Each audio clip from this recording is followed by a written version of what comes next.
Ngokwesitatimende esichaza konke, umbutho wamaPhoyisa aseNamibia athi wakwazi ukuthola abathinteka esigamekweni sokuphanga ePulazini iPhalaphala, waphinde wathola nemininingwano yabo yasebhange, izindlu kanye nezimoto zabo okusola ukuthi bazithenga ngayo le mali yalobugebengu.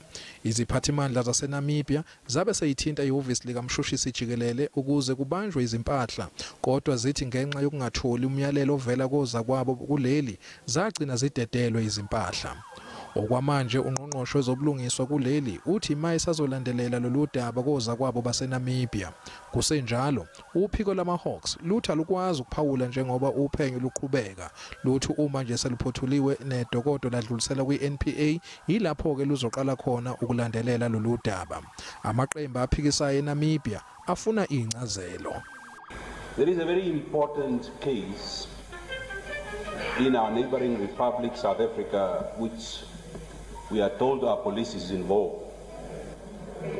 The pala furniture money. Now listen to the question. Honorable Minister.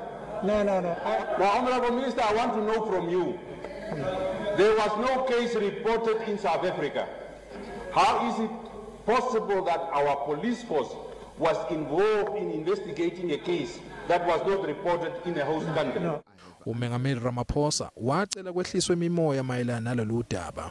Let us allow the process to unfold. And ukuthi now at this point in time kungcono ke I've heard the advice even from our MPs nakwabanye abantu, and I've said let us leave this thing to unfold. Kusenjalo amaphoyisa aseNamibia asembambile osolwa ngokuba ungqondongqonde kuphangweni kwePulazini lika mengameli eLimpopo.